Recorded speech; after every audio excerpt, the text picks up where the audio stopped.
السلام علیکم ورحمۃ اللہ وبرکاتہ۔ القسم الاول فی الاسم، پہلی قسم اسم کے اندر۔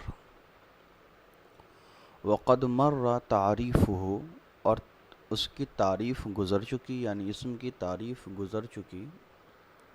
وہو ینقسم الی المعرب والمبنی، اور وہ معرب اور مبنی میں تقسیم ہوتا ہے۔ فَلِنَذْكُرْ أَحْكَامَهُ فِي بَابَيْنِ وَخَاتِمَةٍ، تو اب ہمیں چاہیے کہ ہم بیان کریں اس کے احکام دو باب میں، وخاتمۃ، اور ایک خاتمہ میں۔ الباب الاول، تو پہلی جو باب ہے، فی الاسم المعرب، اسم معرب کے سلسلے میں، ففیہ مقدمۃ، اس میں ایک مقدمہ ہے، وثلاثۃ مقاصد، تین مقاصد ہیں، وخاتمۃ، اور ایک خاتمہ ہے۔ اما المقدمۃ، رہی بات مقدمہ کی، ففیہا فصول، تو اس میں چند فصول ہیں، چند اور کیٹیگریز ہیں۔ یہ لفظی ترجمہ تھا، اور یہاں تک میں نے اس سے پہلے والی جو کلاس تھی اس میں سمجھا دیا تھا۔ اب آگے ہم چلنے والے ہیں۔ فصل، یا آپ کو الفصل الاول بھی کہہ سکتے ہیں، پہلی فصل۔ فی تعریف الاسم المعرب، اسم معرب کی تعریف میں، یعنی اسم معرب کیا ہے اس کی تعریف۔ ہم لوگ ترتیب وہی رکھتے ہیں، پہلے میں عبارت پڑھ دیتا ہوں، پھر تشریح کریں گے انشاءاللہ۔ وَهُوَ كُلُّ اسم، اور وہ ہر اسم ہے، رُكِّبَ مَعَ غَيْرِهِ، مع غیرہ، جس کو ترکیب دی جاتی ہے دوسرے کے ساتھ۔ ولا یشبہ مبنی الاصلی، اور وہ مشابہ نہیں ہوتا ہے مبنی الاصل کے۔ آنی، میرا مطلب ہے، الحرف والامر الحاضر والماضیہ، حرف، امر حاضر معروف کے صیغے اور فعل ماضی۔ نحو زیدن فی قام زیدن، مثال کے طور پہ زیدن قام زیدن میں۔ لا زیدن وحدہ، زیدن اکیلے نہیں۔ لعدم ترکیبی، ترکیب کے نہ ہونے کی وجہ سے۔ گھبرائیے نہیں، میں صرف ابھی لفظی ترجمہ اور عبارت پڑھ رہا ہوں، میں ایک ایک کر کے ساری چیزیں آپ کو تشریح کر کے سمجھاتا ہوں انشاءاللہ۔ ولا ہاؤلائی، اور نہ ہی ہاؤلائی فی قام ہاؤلائی والے ترکیب میں۔ لوجود الشبہ، شبہ کے ہونے کی وجہ سے۔ ویسمى متمکنا، اور اس کا نام متمکن رکھا جاتا ہے۔ یہ جو ہے نا، ولا یشبہ مبنی الاصل پڑھ لیجیے، شبہ یشبہ تشبیہ، مشابہ ہونا۔ چلیے، یہاں سے پہلا فصل شروع ہوا ہے کہ بھائی اس میں معرب کی تعریف کیا ہوتی ہے، کیسے، کیوں یا کب ہم کسی اسم کو کہتے ہیں کہ یہ معرب ہے۔ تو اسم معرب ہر وہ اسم ہوتا ہے جو کسی دوسرے اسم یا فعل کے ساتھ جڑ کر کے آتا ہے۔ تو اسم معرب وہ اسم ہے جو کسی بھی فعل کے ساتھ یا اسم کے ساتھ جڑ کر کے آتا ہے، یعنی جملے میں کچھ نہ کچھ وہ ترکیب کے طور پہ بن کے آتا ہے۔ اور دوسری قاعدہ یہ ہے کہ وہ مبنی الاصل کے مشابہ نہیں ہوتا ہے۔ اب سوال یہ ہے کہ مبنی الاصل کیا ہوتا ہے؟ دیکھیے، ابھی فی الحال کے طور پہ مبنی الاصل کیا ہے اس کو نہ سمجھ کر کے کون کون مبنی الاصل ہے اس کو پہلے سمجھ لیجیے۔ عربی میں جتنے بھی حرف ہیں وہ سارے مبنی الاصل ہیں۔ فعل ماضی کے جو سارے صیغے ہیں وہ مبنی الاصل ہیں، اور امر حاضر معروف کے جو 6 صیغے ہیں، واحد مذکر حاضر، تثنیہ مذکر حاضر، جمع مذکر حاضر، واحد مؤنث حاضر، تثنیہ مؤنث حاضر، اور جمع مؤنث حاضر، یہ 6 صیغے مبنی الاصل ہیں۔ مبنی کس کو کہتے ہیں اور مبنی الاصل کیا ہے، اب آئیے اس پہ سمجھتے ہیں۔ دیکھیے، عربی میں 2 قسم کے لفظ ہوتے ہیں اعراب کے بدلنے اور نہ بدلنے کے اعتبار سے۔ مطلب یہ ہے کہ دیکھیے، عربی میں جب آپ پڑھتے ہیں تو آپ دیکھیے گا ہر لفظ پہ کچھ نہ کچھ اعراب لگا ہوا ہے نا، کسی پہ زبر ہے، کسی پہ زیر ہے، کسی پہ پیش ہے۔ تو کسی بھی لفظ پہ کب زبر آتا ہے، کب زیر آتا ہے، کبھی پیش آ جاتا ہے، تو اعراب بدلتا رہتا ہے نا. جب ضرورت پڑتی ہے زبر آنے کی تو ہم زبر دے دیتے ہیں، جب ضرورت پڑتی ہے زیر آنے کی ہم زیر دے دیتے ہیں، جب ضرورت پڑتی ہے پیش آنے کی ہم پیش دیتے ہیں. تو یہ کہتے ہیں اعراب کا بدلنا. جیسے زیدن ہے، کبھی زیدن پہ آپ زیدن پڑھا ہوا دیکھتے ہیں، کبھی زیدن لکھا ہوا دیکھتے ہیں، کبھی زیدن لکھا ہوا دیکھتے ہیں، زبر زیر پیش. تو کیا ہو رہا ہے؟ اعراب بدل رہا ہے. تو جب بھی اعراب بدلتا ہے نا کسی بھی لفظ کا، تو اس کو ہم کہتے ہیں کہ بھائی یہ معرب لفظ ہے. معرب لفظ کیوں ہے؟ کیونکہ اس کا اعراب بدل رہا ہے. اور ایک ہوتا ہے مبنی، اس کا الٹا، جس کا اعراب لفظوں میں نہیں بدل رہا ہوتا. آپ اس کے اعراب میں کوئی تبدیلی نہیں دیکھیں گے، وہ جیسا ہے شروع سے آخر تک ہمیشہ ویسا ہی رہتا ہے. اس کا آپ اگر کبھی اس پہ زبر ہے تو زندگی بھر کے لیے زبر ہی ہے، زیر ہے تو زندگی بھر کے لیے زیر ہے، پیش ہے تو زندگی بھر کے لیے پیش ہے. جیسے نصارہ آپ بولتے ہیں، نصارہ. دنیا میں کسی بھی نحو صرف کی کتاب نکال کے دیکھ لیں گے تو ماضی واحد مذکر غائب کا جو صیغہ ہوگا نصر باب سے، یا نصر لفظ جو ہے وہ نصارہ ہی لکھا ہوا ہوگا. کبھی نہیں ہو کہیں پہ نیسارہ لکھا ہو، یا نوسارہ لکھا ہو، یا نصارو لکھا ہو، فعل کے طور پہ نہیں لکھا رہے گا، جو کہ اس کا اعراب ہمیشہ کے لیے فکس ہوتا ہے. اسی طریقے سے مان لیجیے کہ من ہے، میم نون زیر من، کہیں بھی آپ دیکھیے گا لکھا ہوا تو آپ کو من ہی لکھا ہوا نظر آئے گا، میم نون زیر من، یہ حرف ہو گیا. تو اسی لیے کہا جاتا ہے کہ یہ جو تین ہیں، یہ فعل ماضی کے سارے صیغے، سارے حرف، اور فعل امر حاضر معروف کے 6 صیغے، یہ مبنی ہوتے ہیں اصل میں. مبنی الاصل مطلب اصلی مبنی ہوتے ہیں. ان کا اعراب زندگی میں کبھی بھی کسی بھی حالت میں نہیں بدلتا ہے. تو کہہ رہے ہیں معرب کی تعریف میں کہ معرب اس لفظ کو کہتے ہیں جو مبنی الاصل کے مشابہ بھی نہیں ہوتا ہے. یہ نہیں کہہ رہے ہیں کہ جو مبنی الاصل نہیں ہوتا ہے، اصل نہیں ہوگا، یہ تو ہونا ہی چاہیے، لیکن مبنی الاصل کے مشابہ بھی نہیں ہونا چاہیے. مشابہ اور اصل میں فرق ہے. جیسے دیکھیے، میں کہوں گا کہ وہ آدمی شیر کے جیسا ہے، تو میں کہہ رہا ہوں کہ وہ آدمی شیر کے مشابہ ہے. سمجھ رہے ہیں؟ شیر والی کچھ کوالٹی، کچھ خاصیت اس انسان کے اندر ہے، بہادر ہے، طاقتور ہے، راجا ہے، کچھ بھی ہے. لیکن میں اگر کہوں کتا شیر نہیں ہے، تو میں یہ کہنا چاہ رہا ہوں کہ کتا اصل میں شیر نہیں بن سکتا ہے. سمجھ رہے ہیں؟ تو ایک ہوتا ہے کہ وہ اس کے جیسا نہیں ہے، اور ایک ہوتا ہے اس کے جیسی صفات نہیں رکھتا ہے. تھوڑا اور اس کو سمجھ لیجئے. میں کہوں کہ زید عمر کے جیسا نہیں ہے، تو مطلب یہ ہے کہ زید اور عمر الگ الگ دکھتے ہیں. اور میں کہوں زید عمر کے مشابہ نہیں ہے، اس کا مطلب یہ ہے کہ زید کے اندر عمر کی کوئی کوالٹی نہیں ہے.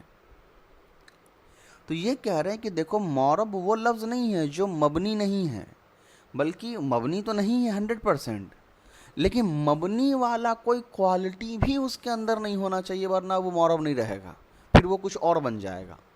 تو پتہ یہ چلا کہ عربی میں اسم جو ہوتا ہے، اس میں معرب وہ اسم ہوتا ہے جو مبنی بھی نہیں ہونا چاہیے، اور مبنی کے ساتھ مشابہت بھی نہ رکھتا ہو، سملرٹی بھی نہ رکھتا ہو، مبنی کے جیسا بھی نہیں ہونا چاہیے، یعنی مبنی والی کوئی خاصیت اس کے اندر نہیں آنی چاہیے. تب جا کر کے ہم مانیں گے کہ یہ معرب ہے. میں سمجھاتا ہوں ساری چیزیں، ابھی صرف اتنا سمجھ لیجئے کہ معرب کس کو کہتے ہیں. تو اس میں معرب وہ اسم ہے جو مبنی نہیں ہوتا ہے اور مبنی کے جیسا بھی نہیں ہوتا ہے. وہ خود بھی مبنی نہیں ہوتا ہے، ظاہر سی بات ہے. مان لیے میں نے کہا زیدن، تو زیدن نہ فعل امر ہے، نہ فعل ماضی ہے، نہ حرف ہے، تو یہ مبنی نہیں ہے، اور نہ اس کو مبنی کے جیسا ہونا ہے. اب مبنی کے جیسا ہونے کا کیا مطلب ہوتا ہے وہ میں سمجھاتا ہوں، آگے دیکھیے. جب آپ کہتے ہیں کاما زیدن، یا اچھا صرف یہی مثال ہے نا، کاما زیدن پہلے دیکھ لیجیے. تو کہہ رہے کاما زیدن میں زیدن جو ہے یہ معرب ہے. سوال ہے کیوں معرب ہے؟ تو زیدن معرب، کاما زیدن میں زیدن معرب اس لیے ہے کہ زیدن نہ تو مبنی ہے، یعنی زیدن نہ حرف ہے، نہ فعل امر حاضر ہے، معروف کا کوئی سیگا ہے نہ فعل ماضی ہے. اور دوسرا یہ مبنی کے مشابہ بھی نہیں ہے. مبنی کے مشابہ کیسے نہیں ہے وہ ہم آگے سمجھیں گے، اس کو تھوڑا سا بھی چھوڑ دیجئے. اس کے بعد آئیے ہا اولائی پہ. جیسے اگزامپل ہے قام ہا اولائی. میں ٹک بھی کرتا ہوں تاکہ آپ سمجھیے. میں تھوڑا الگ بھی میں سمجھا رہا ہوں، غور سے دیکھیے گا نہیں تو کنفیوز کر جائیے گا. قام ہا اولائی تو کہہ رہے ہیں یہ جو ہا اولائی ہے یہ معرب نہیں ہے. سوال ہے کیوں معرب نہیں ہے؟ تو کہہ رہے ہیں لی وجود شبہ، مبنی کے مشابہ ہونے کی وجہ سے، شبہ کا پائے جانے کی وجہ سے، مبنی کے مشابہ ہونے کی وجہ سے. دو اگزامپل یہاں انہوں نے لکھا. قام زیدن قام ہا اولائی، کہا کہ زیدن یہ معرب لفظ ہے کیونکہ یہ نہ تو مبنی ہے اور نہ مبنی کے مشابہ ہے. اور ہا اولائی کو بولا گیا کہ ہا اولائی جو ہے یہ مبنی تو نہیں ہے لیکن مبنی کے مشابہ ضرور ہے، اسی لیے اس کو ہم مبنی تو نہیں کہیں گے اصل مبنی، اس کا نام کچھ اور رکھ دیں گے، اس کا نام رہے گا متمکن. اچھا نہیں، اس کا نام متمکن نہیں رہے گا، ٹھیک ہے. اس کو ابھی متمکن والا بھی کانسیپٹ چھوڑ دیجیے، ابھی صرف یہ دو کانسیپٹ سمجھیے. پہلا کہ زیدن کیا ہے؟ معرب ہے کیونکہ یہ نہ مبنی ہے نہ مبنی الاصل کے مشابہ ہے. ہا اولائی جو ہے یہ مبنی تو نہیں ہے لیکن مبنی کے مشابہ ضرور ہے. اب پتہ چلے گا کہ مبنی کے مشابہ کیا ہے اس میں. تو وہ کہہ رہے ہیں کہ دیکھیے جیسے حرف ہوتا ہے، یہ یہاں نہیں لکھا ہوا ہے، میں ایکسپلین کر رہا ہوں، دوسری کتابوں میں لکھا ہوتا ہے اس کی تصریح. جیسے حرف ہوتا ہے، ہا اولائی کے کیا معنی ہیں؟ ہا اولائی اس میں اشارہ ہے. آپ سب جانتے ہیں کہ اس میں اشارہ کو مشار الیہ کی ضرورت ہے. جیسے مضاف کو مضاف الیہ کی ضرورت پڑتی ہے، مبتدا کو خبر کی ضرورت پڑتی ہے، موصوف کو صفت کی ضرورت پڑتی ہے، ویسے ہی اس میں اشارہ کو مشار الیہ کی ضرورت پڑتی ہے.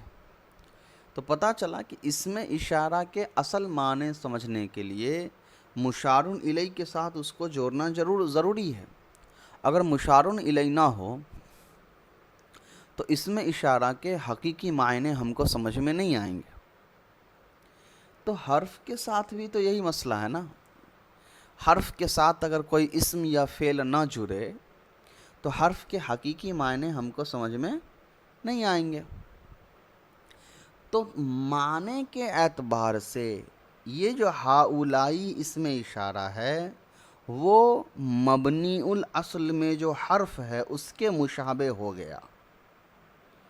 اسی وجہ سے اس کو ہم کہتے ہیں کہ چلو یہ مبنی تو نہیں ہے لیکن مبنی کے مشابہ ہونے کی وجہ سے اس کو ہم اب معرب نہیں بول سکتے ہیں. بات سمجھ میں آئی؟ پھر سے سمجھ لیجئے. ہم یہ کہیں گے کہ یہ مبنی تو نہیں ہے لیکن حرف میں چونکہ مبنی کے مشابہ ہو گیا، یہ مبنی جیسا ہو گیا، اسی لیے اب اس کو ہم معرب لفظ نہیں بول سکتے ہیں. اتنی بات سمجھ میں آ گئی کہ زیدن کیوں معرب ہے اور ہا اولائی کیوں معرب نہیں. اب آئیے آگے، یہاں جو ایک لفظ لکھا ہوا ہے لا زیدن وحدہ لی عدم الترکیب. اب یہ کہہ رہے ہیں کہ زیدن اکیلا اگر لکھا رہے گا تو وہ معرب نہیں رہے گا. مان لیا صرف آپ زیدن لکھیے گا، صرف زیدن، تو آپ کو لکھنا ہی پڑے گا اس طرح سے زیدن پیش کے ساتھ. آپ زیدن نہیں لکھ سکتے ہیں، زیدن نہیں لکھ سکتے ہیں، چونکہ زبر اور زیر ہونے کے لیے اعراب کا ہونا کسی وجہ کا ہونا ضروری ہے. کسی لفظ پہ اگر آپ نے زبر لگایا ہے تو آپ کو بتانا پڑے گا کہ آپ نے اس پہ زبر کیوں لگایا ہے.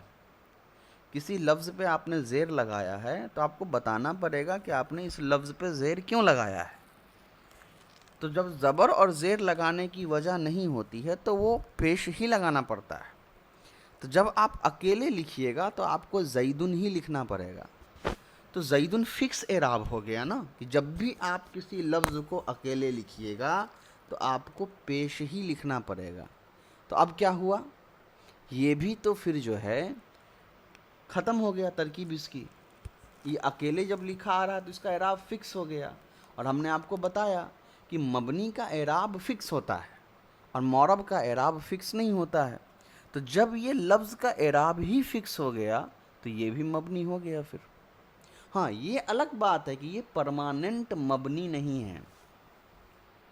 ٹھیک ہے، یہ یاد رکھنا ہے کہ زیدن اکیلے اگر لکھا ہوا ہے، یا زیدن ہی نہیں کوئی بھی لفظ اگر اکیلے لکھا ہوا ہے تو اس پہ ڈیفالٹ اعراب ہم کو پیش ہی لکھنا پڑتا ہے. تو ہم اس کو کہتے ہیں کہ یہ پرماننٹ مبنی نہیں بنا ہے، ٹیمپروری مبنی ہے. جیسے ہی یہ ترکیب کے ساتھ جڑے گا، یعنی کسی اسم فعل کے ساتھ جڑے گا، یہ اپنا اعراب پھر بدل لے گا. اس کو جو اعراب کی ضرورت ہے یہ وہ اعراب لے گا. جیسے کاما کو آپ نے مان لیجیے زیدن اکیلے لکھا ہوا تھا، زیدن کو آپ نے مضاف الیہ بنا دیا، تو مضاف الیہ کا جو اعراب ہے زیر وہ لے لے گا. اس ٹائم پھر ہم زیدن کو بولیں گے کہ یہ معرب لفظ ہے. بات سمجھ میں آئی؟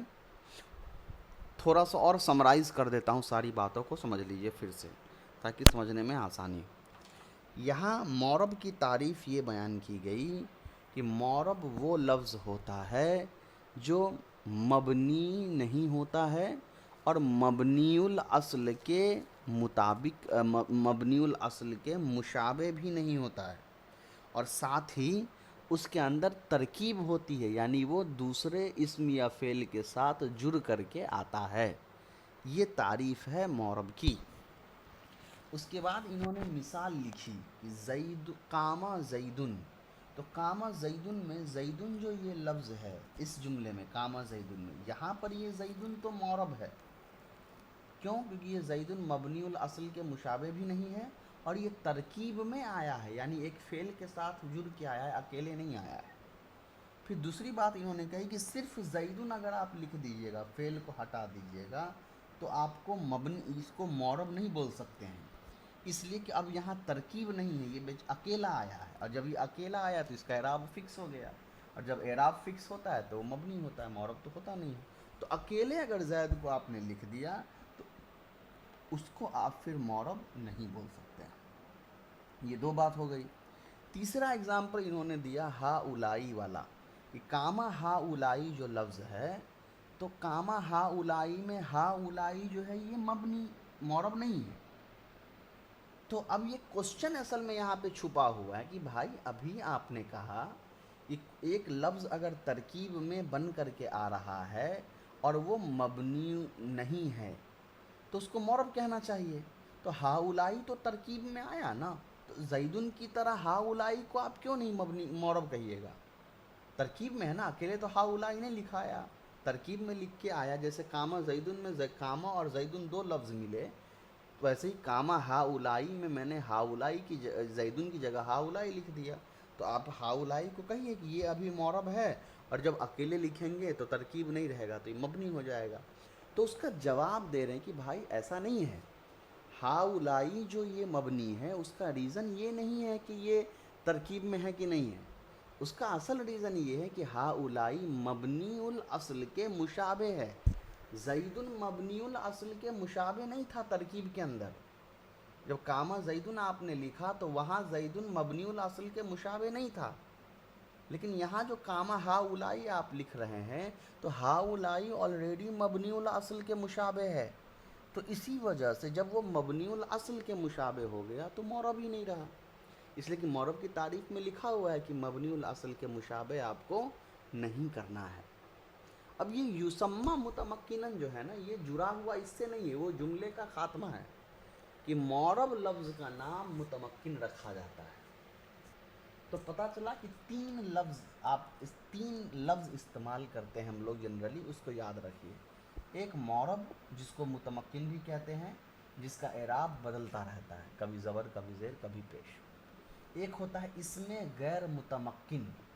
اسم غیر متمکن وہ اسم ہوتا ہے جو مبنی نہیں ہوتا ہے، مبنی الاصل کے مشابہ ہوتا ہے، اس کو کہا جاتا ہے اسم غیر متمکن. یہ معرب بھی نہیں ہوتا ہے اور مکمل طور پہ مبنی بھی نہیں ہوتا ہے. اور تیسرا ہوتا ہے مبنی الاصل، یہ آپ کا ہوتا ہے اوریجنل مبنی، جس کا اعراب فکس سے نہیں بدل سکتا ہے. یہ تین لفظ استعمال رکھیے گا. تو معرب کو کہا جاتا ہے متمکن، اور یہ جو بھی ہائے اولائی ہے نا، یہ مبنی الاصل کے مشابہ ہے. ہا اولائی کو ہم کہتے ہیں اس میں غیر متمکن. چلیے آگے دیکھیے، اس کے بعد ہے فصل، یا آپ کو ایسے کہہ دیجیے الفصل الثانی، دوسرا فصل، حکمہ ان یختلف آخرہ باختلاف العوامل اختلافا لفظیا، اور معرب لفظ کا حکم یہ ہے کہ اس کا آخر کا لفظ آخر کا حرف یا اس کا اعراب سی بات ہے تو اعراب ہی رکھیے کہ اس کے آخر کا اعراب بدلتا ہے عامل کے بدلنے کی وجہ سے لفظی طور پر۔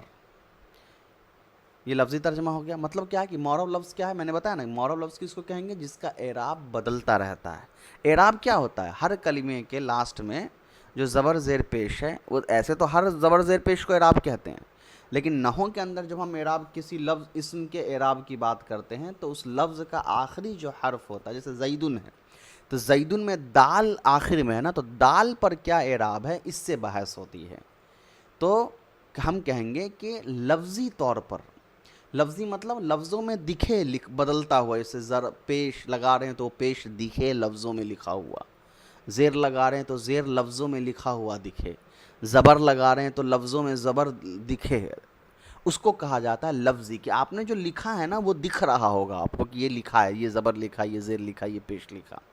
تو کہہ رہے ہیں کہ معرب کا حکم یہ ہے کہ معرب عامل جیسا ہوتا ہے، اس لفظ کا اعراب جو ہے عامل کے حساب سے بدلتا رہتا ہے۔ عامل کس کو کہتے ہیں، عامل کہتے ہیں عمل کرنے والے کو، یا نحو کی اصطلاح میں یہاں رکھیے اعراب بدلنے والے کو۔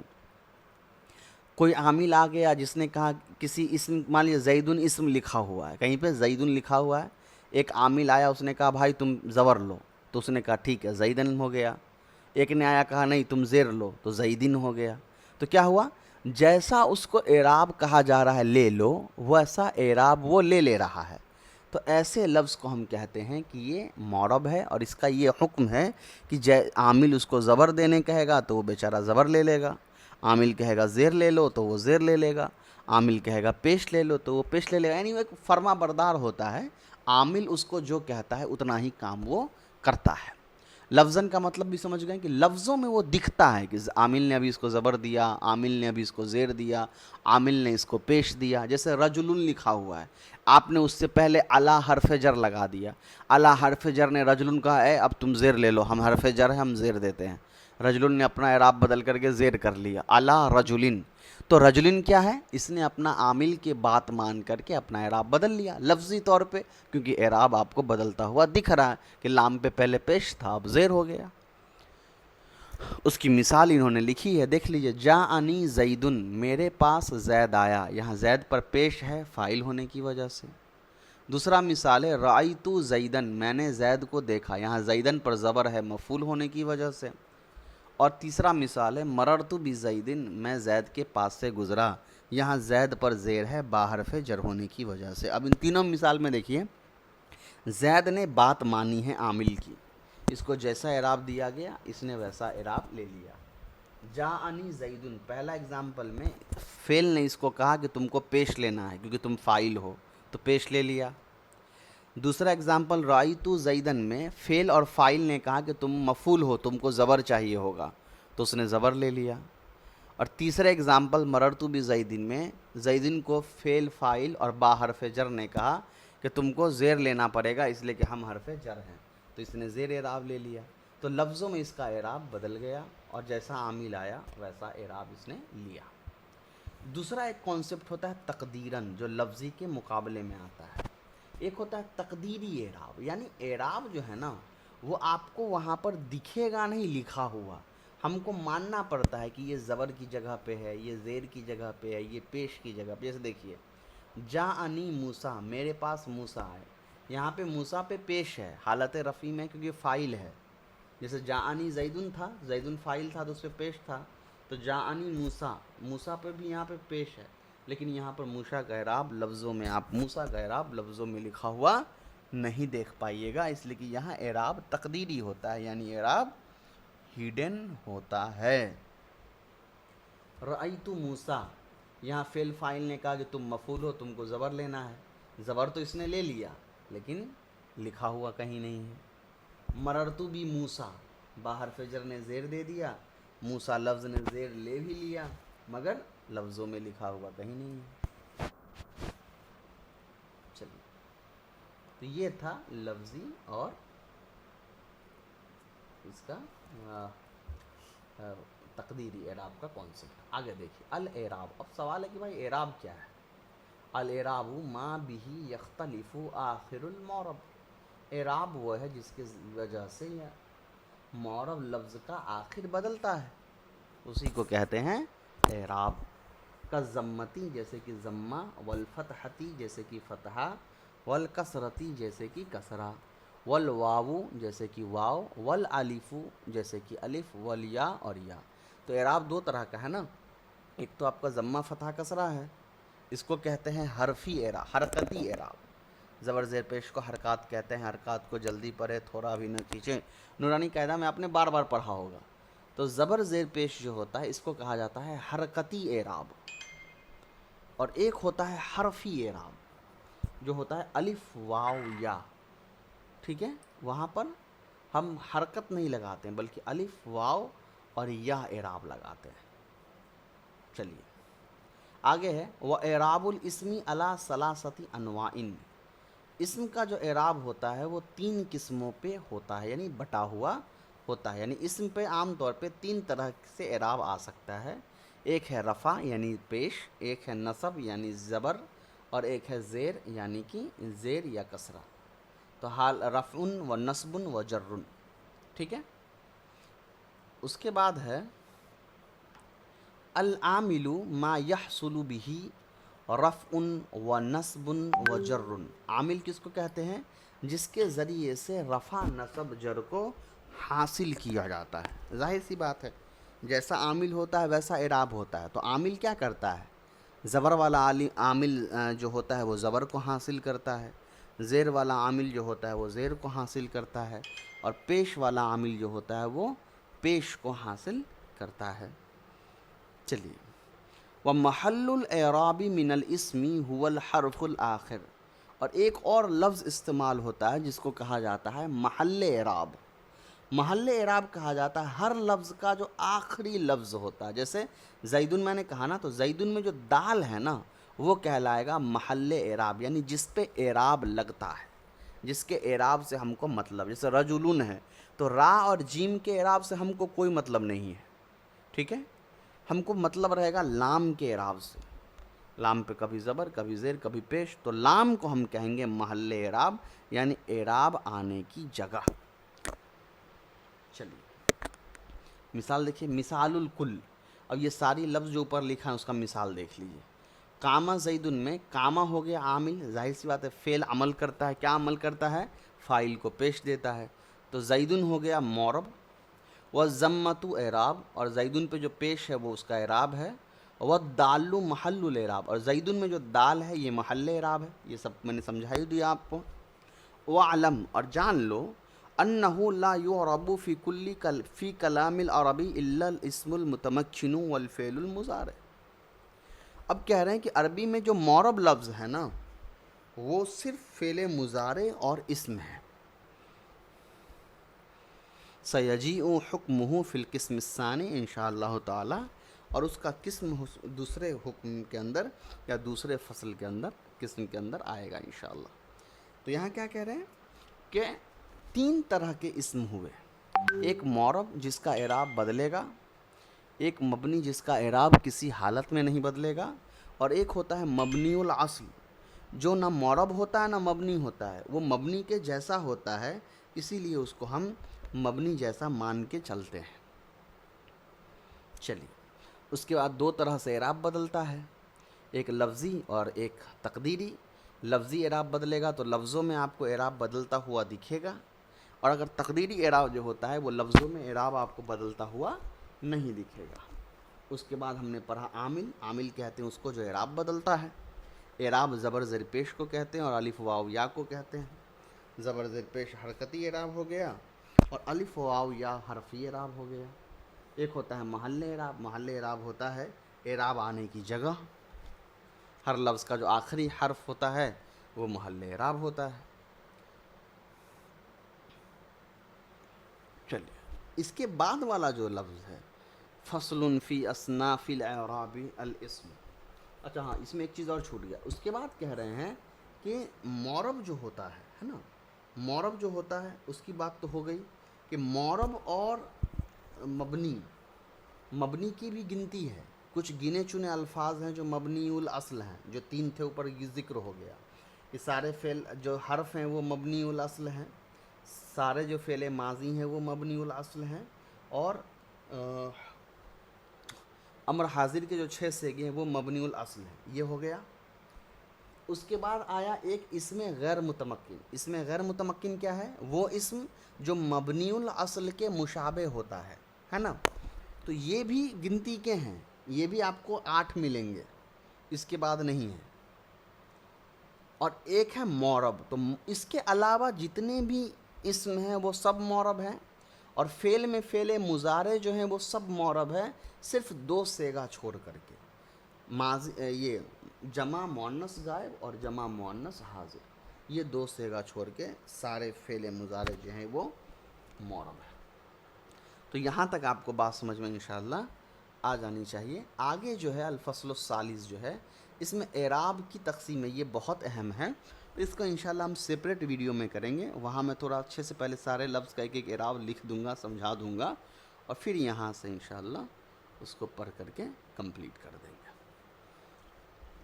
یا میں اس کو ابھی پڑھ دیتا ہوں، اگلے کلاس میں ڈائریکٹلی سمجھا دوں، ابھی میں صرف پڑھ کے ترجمہ کر دیتا ہوں، اگلے کلاس میں پورا اعراب میں ایک ایک لفظ کا اس میں جو لکھا ہے وہ الگ سے لکھ کر کے بورڈ پہ سمجھا دوں گا۔ فصل فی اصناف اعراب الاسم، اب یہ فصل ہے اسم کے اعراب کی قسموں میں، وہی 9 اصناف، اور یہ 9 قسموں میں تقسیم ہے۔ الاول پہلا ہے ان یکون رفع بالضمتی، کہ اگر اس پر حالت رفعی میں ہو تو ضمہ آنا چاہیے۔ اب حالت رفعی وغیرہ کیا ہے یہ سب میں اگلے کلاس میں سمجھا دوں گا، ابھی صرف ترجمہ کر رہا ہوں۔ والنصبی بالجنتی، اور اگر حالت نصبی میں ہو تو ضمہ کے ساتھ ہو۔ والجری بالکسرتی، اور حالت جری میں ہو تو کسرہ کے ساتھ۔ لا یختص بالاسم المفرد المنصرف الصحیح، سوری لا نہیں، ویختص، یا ویختص پڑھ لیجیے، ویختص بالاسم المفرد، اور یہ خاص کیا جاتا ہے اسم مفرد کے ساتھ، والمنصرف بالاسم المفرد والمنصرف والصحیح، اور یہ جو ہے خاص کیا جاتا ہے اسم مفرد کے ساتھ، یعنی واحد اسم کے ساتھ جو منصرف ہو اور صحیح ہو۔ اب یہ سب کیا ہے وہ سب میں سمجھاؤں گا انشاءاللہ، ابھی آپ بے فکر رہیے، صرف ترجمہ سن لیجئے، اگلا کلاس دھیان سے دیکھ لیجئے گا، اس میں یہ سب سمجھا دوں گا۔ وعند النحاتی، اور نحات کے نزدیک، ما لا یکون فی آخرہ حرف علت، وہ جس کے آخر میں حرف علت نہ ہو۔ اس میں صحیح کس کو کہا جاتا ہے؟ وہ جس کے آخر میں حرف علت نہ ہو، جیسے زید۔ وبالجار مجرى الصحیح، اور دوسرا ہے جار مجرى الصحیح۔ یہ جار مجرى الصحیح کس کو کہا جاتا ہے؟ ہوا ما یکون فی آخرہ واؤ او یاء ما قبلہما ساکن۔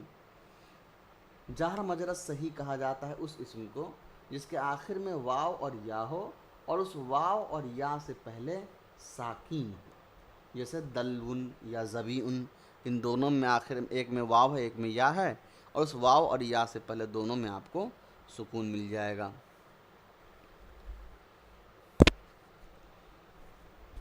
اس کے بعد جو ہے بالجمع المکسر منصرف، اور جمع مکسر منصرف، جیسے رجال، تقول جاءنی زید و دلو و زبی و رجال، اور تینوں کا اعراب ہے کہ تم ان تینوں کا اعراب جو ہے حالت رفعی میں پیش کے ساتھ ہوتا ہے، اور حالت نصبی میں زبر کے ساتھ، جیسے رأیت زیدا و دلوا و زبیا و رجالا، اور حالت جری میں زیر کے ساتھ، جیسے مررت بزید و دلو و زبی و رجال۔ الثانی، دوسری قسم، ان یکون الرفع بالضمتی، دوسری قسم یہ ہے کہ حالت رفعی میں وہ ضمہ کے ساتھ ہو، والنصبی والجر بالکسرتی، اور حالت جری اور نصبی میں وہ کسرہ کے ساتھ ہو، ویختص بجمع المؤنث سالم، اور یہ جو اعراب ہے یہ خاص ہے جمع مؤنث سالم کے ساتھ، جیسے مسلمات، جاءتنی مسلمات، میرے پاس مسلمان عورتیں آئیں، ورأیت مسلمات، میں نے مسلمان عورتوں کو دیکھا، وہ مررت بمسلمات، اور میں مسلمان عورتوں کے پاس سے گزرا۔ ان تینوں مثال میں دیکھیں، جاءتنی مسلمات حالت رفع میں پیش کے ساتھ، حالت نصبی اور جری میں زیر کے ساتھ۔ یہ سب میں سمجھاؤں گا انشاءاللہ، ابھی صرف ترجمہ کر رہا ہوں، بار بار کہہ رہا ہوں، دھیان دیجیے گا۔ چلیے، الثالث، تیسری قسم، ان یکون الرفع بالضمۃ والنصب والجر بالفتحۃ۔ تیسرا قسم کا اعراب یہ ہے کہ حالت رفعی میں ضمہ کے ساتھ ہو اور نصبی اور جری میں فتحہ کے ساتھ ہو، ویختص بغیر المنصرف، اور یہ اعراب غیر منصرف کے ساتھ خاص ہے، جیسے عمر، جاءنی عمرو، یہاں حالت رفعی میں پیش ہے، ورأیت عمرا، یہاں حالت نصبی میں زبر ہے، ومررت بعمرا، اور یہاں حالت جری میں زبر ہے۔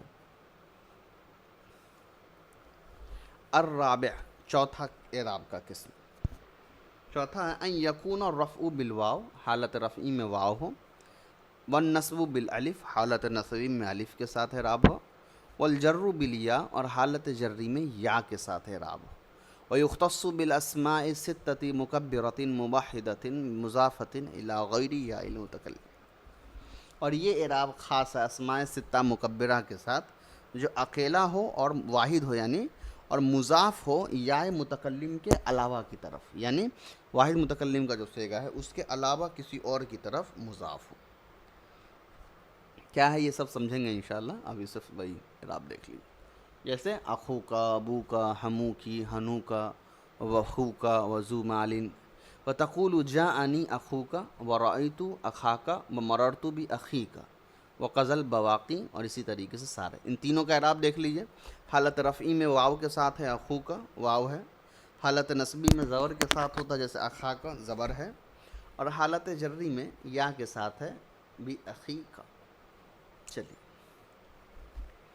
الخامس، پانچویں قسم ہے ان یکون الرفع بالالف، حالت رفعی میں الف کے ساتھ ہو، حالت نصبی اور جری میں بالیاء المفتوح ما قبلہما،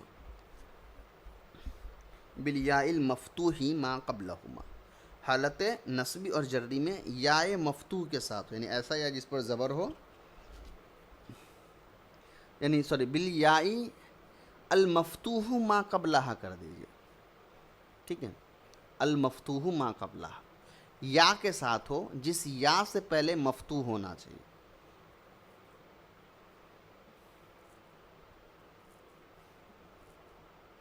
چلیے، وہ یختص بالمثنى، اور یہ جو ہے یہ خاص ہے تثنیہ کے اعراب کے ساتھ، جیسے کلا اور کلتا مضافین الی ضمیرین، اور کلا اور کلتا یہ دونوں ہمیشہ مضاف ہوتے ہیں ضمیر کے ساتھ۔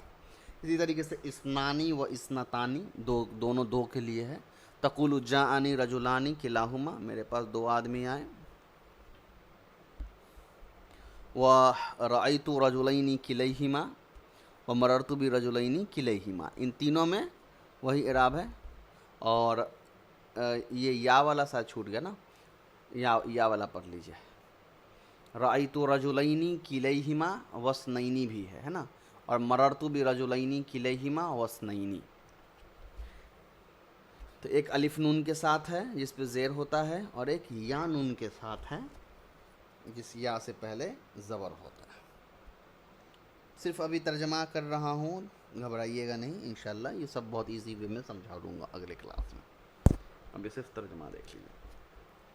السادس، چھٹا قسم، ان یکون الرفع بالواو المضموم ما قبلہا، حالت رفعی میں واو ہو اور اس سے پہلے ضمہ ہو، والنصبی والجری بالیاء مکسور المکسور ما قبلہا، اور حالت نصبی اور جری میں یا ہو جس سے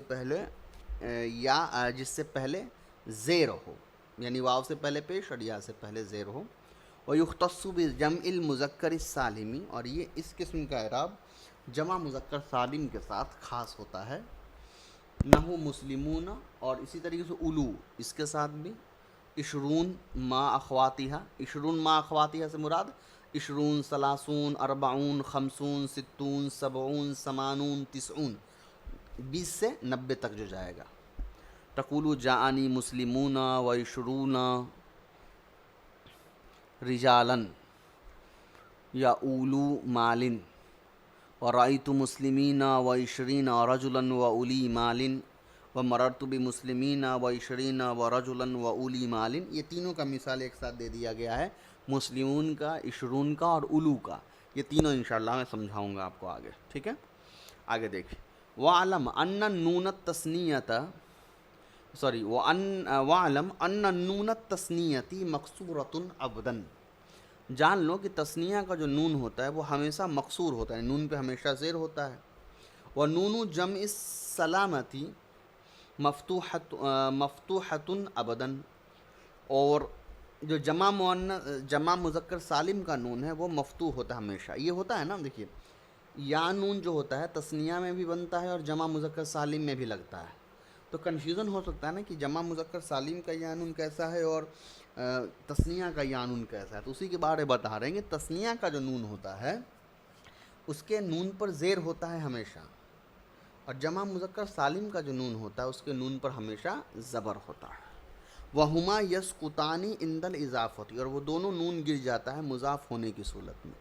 ہم نے پڑھا بھی ہے تثنیہ لفظ جب جمع مذکر سالم ہو، تثنیہ لفظ یا جمع مذکر سالم، یہ دونوں لفظ جب مضاف بنتے ہیں تو ان دونوں کا جو نون ہوتا ہے آخر میں وہ گر جاتا ہے. جیسے جاءنی غلامہ زیدن، اصل میں غلامانی تھا، غلامہ زیدن ہو گیا. وہ مسلمونہ تھا، مسلمو مصر ہو گیا. چلیے سب سمجھاؤں گا انشاءاللہ آگے، بس ابھی اعراب ترجمہ دیکھنا ہے. اعراب السابع، ساتویں قسم، ان یکون الرفع بتقدیر الضمہ، کہ حالت رفعی میں تقدیری ضمہ ہو. والنصب بالتقدیر الفتح، حالت نصبی میں تقدیری فتحہ ہو. والجر بتقدیر الکسرہ، اور حالت جری میں تقدیری کسرہ ہو. یعنی تینوں حالت میں اس کا اعراب جو ہوتا ہے لفظوں میں نہیں لکھا ہوتا ہے، تقدیری اعراب ہوتا ہے. وَيُخْتَصُّ بِالْمَقْصُورِ، اور یہ اس میں مقصور اسم کے ساتھ خاص ہے. اس میں مقصور کیا ہے؟ وَهُوَ مَا فِي آخِرِهِ أَلْفُ مَقْصُورَةٍ، الف مقصورت. یہ وہ اسم ہے جس کے آخر میں الف مقصورہ ہوتا ہے، یعنی الف لگا ہوتا ہے، جیسے عصا. وبالمضاف الی یا المتکلم غیر جمع مذکر السالم. یا دوسرا اعراب اور بھی ہے، اگر یہی اسم حالت رفعی میں یہی اسم اگر مضاف بنتا ہے یا متکلم کے ساتھ اور وہ جمع مذکر سالم نہیں ہوتا، جیسے غلامی، تو حالت رفعی میں ان کا اعراب حالت نصبی میں اور حالت جری میں، ان تینوں حالت میں ان کا اعراب جو ہوتا ہے وہ تقدیری ہوتا ہے، لفظوں میں لکھا ہوا نہیں ہوتا ہے. جیسے جاءنی العصا و غلامی، رأیت العصا و غلامی، مررت بعصا و غلامی، تینوں میں سیم اعراب ہے. الثامن، آٹھویں قسم، ان یکون الرفع بتقدیر الضمہ. اس قسم کے اعراب یہ ہے کہ حالت رفعی میں تقدیری طور پر ضمہ ہوتا ہے. والجر بتقدیر الکسرہ، حالت جری میں تقدیری کسرہ ہوتا ہے. والنصب بالفتحۃ لفظا، لیکن والنصب بالفتحۃ لفظا، لیکن حالت نصبی میں فتحہ اعراب جو ہوتا ہے لفظوں میں موجود ہوتا ہے. ویختص بالمنقوص، اور اس قسم کے اعراب اس میں منقوص کے ساتھ خاص ہوتے ہیں. اس میں منقوص کیا ہے؟ وَهُوَ مَا فِي آخِرِهِ یاءٌ مَا قَبْلَهَا مَقْصُورٌ. یہ وہ اسم ہے جس کے آخر میں یا ہوتا ہے اور یا سے پہلے زیر لگا ہوتا ہے، جیسے قاضی. تقول جاءنی القاضی، حالت رفعی میں سکون، ورأیت القاضیہ حالت نصبی میں زبر، اور مررت بقاضی حالت جری میں پھر زیر. اس کا ایک حالت میں صرف اعراب ظاہر ہوتا ہے. چلیے اس کے بعد ہے التاسع، نومہ، ان یکون الرفع بتقدیر الواو. حالت رفعی میں اس کا اعراب تقدیری واو کے ساتھ ہوتا ہے. والنصب والجر بالیاء لفظا، اور حالت نصبی اور جری میں یا لفظی طور پر لکھا ہوتا ہے.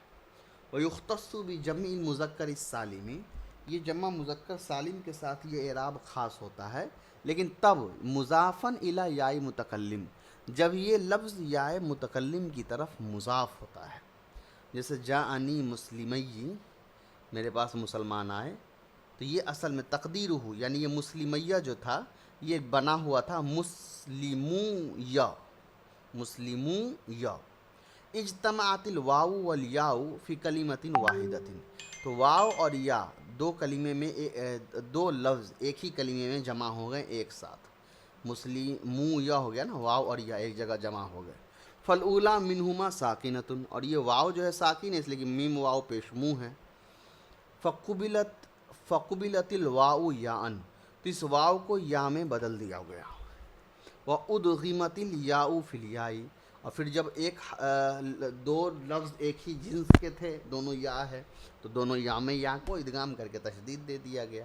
وابدلت الضمۃ بالکسرہ، اور اس کے ضمہ کو بدل کر کے کسرہ کر دیا گیا، تو مسلمیہ ہو گیا، مسلمیہ۔ لمناسبت الیا، کیوں؟ یا کے مناسبت کی وجہ سے، تاکہ پتہ رہے کہ یہ یا کے ساتھ جڑا ہوا ہے۔ فسارا مسلمیہ، تو مسلمو یا مسلمیہ بن گیا۔ اب ورائیت مسلمیہ مررت بمسلمیہ، یہ اس کا اگزامپل ہو گیا۔ یہ جو ابھی میں نے کیا ہے اس کو تعلیل کہا جاتا ہے، یہ آپ صرف میں پڑھیں گے، اور انشاءاللہ جب میں سمجھاؤں گا تو اس کو ایکسپلین کر دوں گا اور اچھے سے۔ تو یہ میں نے صرف ابھی جو ہے فصل الثالث تک پڑھا ہے نا، اعراب والا جو دوسری قسم ہے فصل الثالث، یہ صرف میں نے ابھی پڑھا ہے آپ کے سامنے۔ اب اس کو بہت اچھی طریقے سے انشاءاللہ اگلے کلاس میں ایکسپلین کریں گے، اس لیے کہ اس کلاس میں ایکسپلین کرتے تو بات ادھوری رہ جاتی اور ویڈیو لمبا ہو جاتا۔ تو اگلے کلاس میں پورا جو بات ہوگی وہ اسی جو ہم نے فصل الثالث پڑھا ہے اس کے اوپر مکمل طور پہ انشاءاللہ دھیان دیں گے، اور ایک ایک اعراب آپ کو اچھی طریقے سے سمجھا دیں گے۔ السلام علیکم ورحمۃ اللہ وبرکاتہ۔